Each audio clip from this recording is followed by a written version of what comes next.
தமிழகமெங்கும் கிளைகள் கொண்ட Annamal institute of hotel management and hospital management படிப்பில் சேர்வதற்கான அட்மிஷன் நடைபெறுகிறது.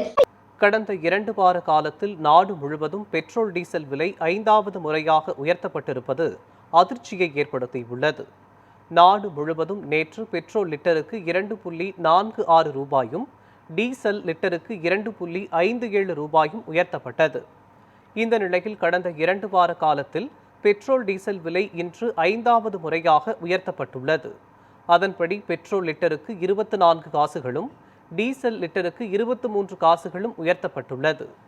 சென்னையில் பெட்ரோல் லிட்டருக்கு 24 காசுகள் உயர்த்தப்பட்டு 108.01 ரூபாய்க்கு விற்பனை செய்யப்படுகிறது.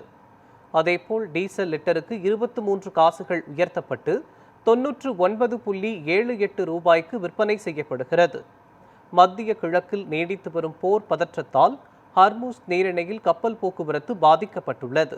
இதனால் சர்வதேச சந்தையில் கச்சா எண்ணெய் விநியோகம் கடுமையாக பாதிக்கப்பட்டுள்ள நிலையில் பெட்ரோல் டீசல் விலைகள் உயர்த்தப்பட்டு வருகின்றன.